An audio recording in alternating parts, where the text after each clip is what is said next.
another edition of Chicago Crossing Model Railroad, the Roof Edition. Eric here with you. And today we're going to be refining the roof of the Cassidy Tires building. Here what I want to do is actually use a crepe paper approach that can really nicely simulate some of the roofing materials that are contemporary to buildings. They also can simulate some of the older tar paper and things like that. So I figure, why don't we go ahead and get started? I've got a ton of crepe paper that I saved from Christmas time. So with that in mind, time to go ahead and use it. Let's get started.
Well, you can see now this is the roofing effect that you get with this crepe paper.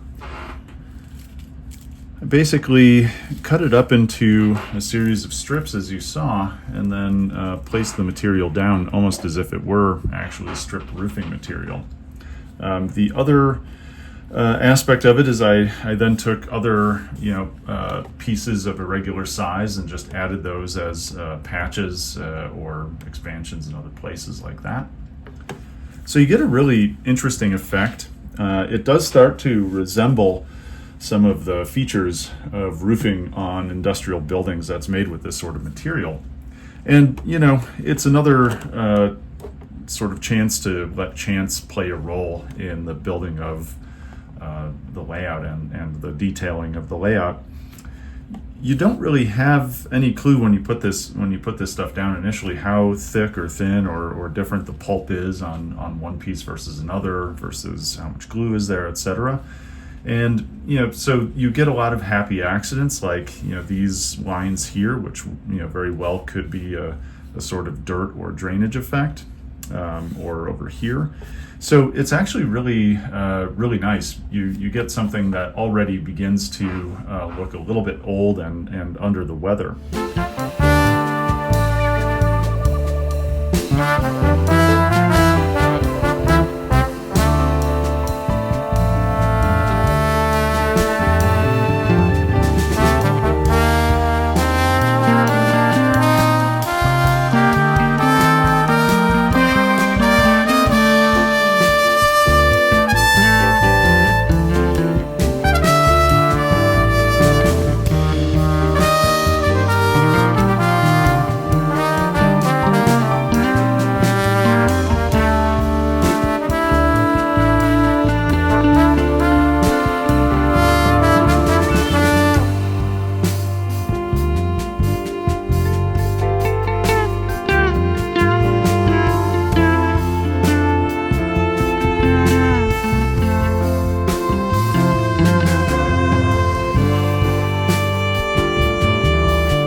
I would say not too bad. That's pretty much what I was going for, using a number of different colors to create a little bit more variety in here. So you can see, for instance, some of these lines here of other roofing material and things like that. So when you look at an industrial roof, it almost just looks a little bit chaotic. The water stain over here, once that dries, that'll get a little bit of clear gloss so that it actually looks wet. And then everything else around the edges kind of worked in a little bit of dirt. Tapping with a brush with some dilute paint helps to really just kind of spread that stuff around so that what you're getting is a general sense of discoloration of the material. So yeah, I think that looks pretty good. It's more or less what I've been after here. And so now what we'll do is wait for that to dry, put on the clear coat, and then it's time to repopulate the roof with some updated and upgraded HVAC equipment.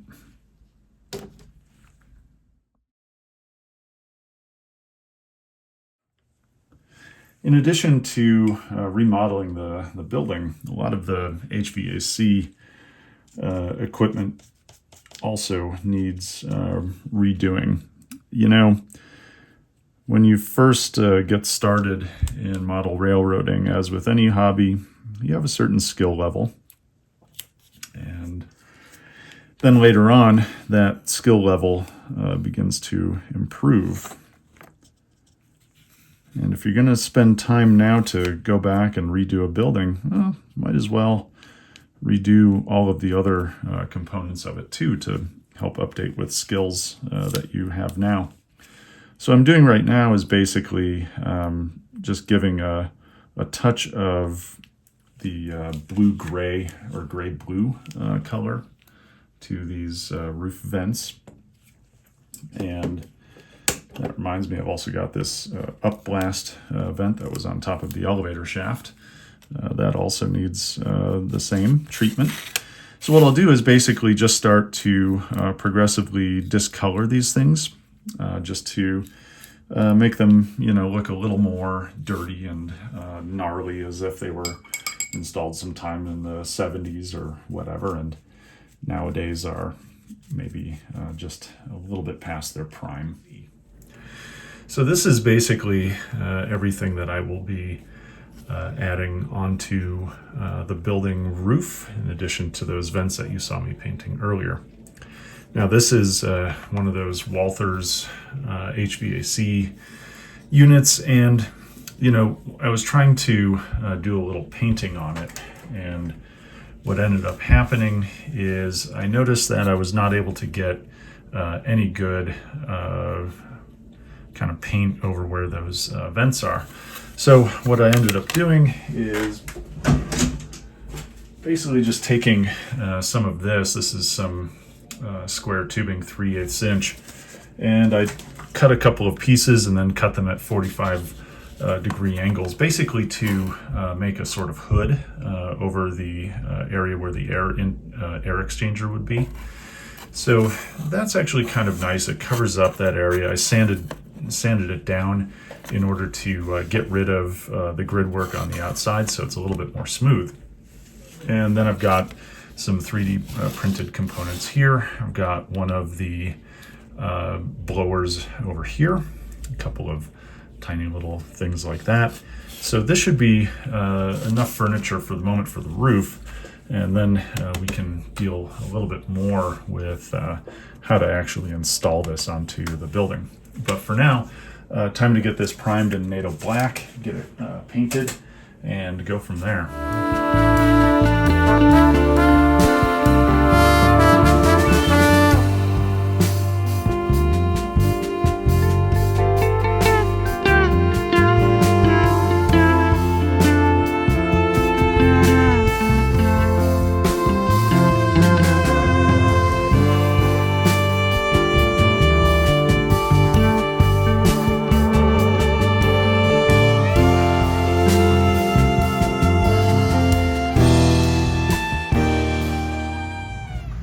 Well, as you can see, we have our roof now. So again, you can see where there's a little bit of shine there, where there's some water. That's basically some gloss Mod Podge on top of the gloss coat. And so now I think we'll actually start gluing things to the top of the roof. So I'm basically going to use Star Bond for that. And we've got a bunch of roof equipment. So obviously, first things first is you always want to identify where best to put things.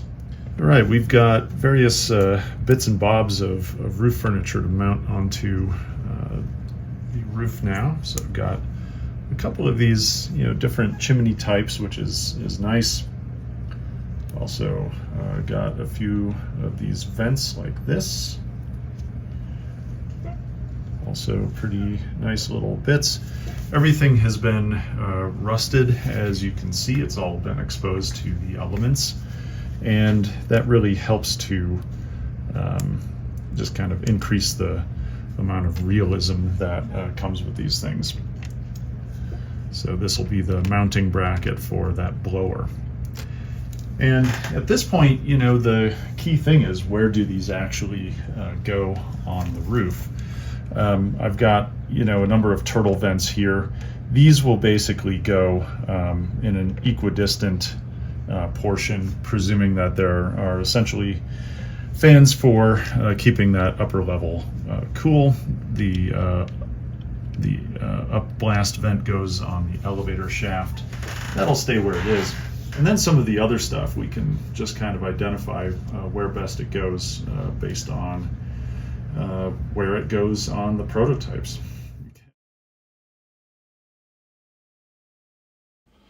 Next up, I'm adding some electrical conduits to power both the large air handling unit as well as that blower motor that you see up on the roof. The rest of the vents are either passive or have a fan down below, and so aren't powered through this sort of thing.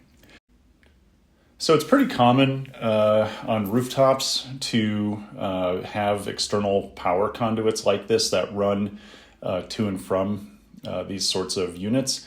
And typically they're mounted above the actual roof material. In this case, what I'm using is basically a set of I-beam material from Plastruct to serve as those mounting brackets. And so now basically just adding on a little bit of canopy glue. Again, the forgiving nature of something that doesn't adhere almost right away is priceless. And what I've got here is basically a 32 thou diameter brass rod. I have to do a little bit of readjusting here to try to get this thing onto there. But yeah, so this is 32 thou brass rod. What I've done is I bent it into a corner shape using a jig. And then what I did was to clear coat it. Brass has almost no tooth for paint. So I find that if I dull coat it, I get a much better outcome. And then I airbrushed it white for the same reason. If you brush paint something like this, you will basically just start rubbing the paint off, even with adding a little bit more tooth. So even application without a whole bunch of gnarliness that you can easily see on such a thin brass rod really requires that you basically go at it with an airbrush rather than manually. And so, yeah, really this is just kind of a measure twice, cut once approach. It's a little bit finicky in terms of measuring this precisely. So really it's more like measure twice, cut about 5 times in order to get it exactly right here. But so far so good with getting everything mounted and having it be where I want. But this is one of those details that is kind of a next level thing. It's a detail I really appreciate because it just adds that much more visual interest. And it's also just kind of a fun and challenging artistic pursuit, particularly in N scale, to run these types of little conduits on a roof. It just looks good and it adds a sense of functionality to it. I'm not modeling every single detail here. Obviously, I've not put in switch boxes or things like that. I've not put in some of the other wiring that one might expect to see connecting to these or such, but I think it's okay. This building is already a pretty far cry from where it was, and I think this sort of detail really just adds and kind of finishes it off. Whether or not I ever come back to this particular building and do more on it, who knows? But at least this is looking way better. Well, altogether, I'd say this was a pretty successful run. Got the conduits all mounted up. They are pretty sturdy, new refurbed air handling units, some additional chimneys and things like that. I took a little bit of pan pastel and also just put some rust and grime onto parts of the roof. Might do a little bit more of that later, but at some point you just kind of stop and take a look at it, let it rest for a couple of days, come back to it, and just decide whether or not there's any more to do here. This is far from the end from this building. I still want to obviously do lighting on it. I need to revamp the water tower as well, so that's an upcoming project too. And at that point, probably just a final layer of grime on all of this to just get it looking like it really is a 70 or 80-year-old building that is just a touch past its prime. So we'll see how that all kind of comes together. But, this has been a good day or two working on this building, and man, I'm happy with how it turned out. So we'll stop here, and next time we'll pick up on some electrical stuff.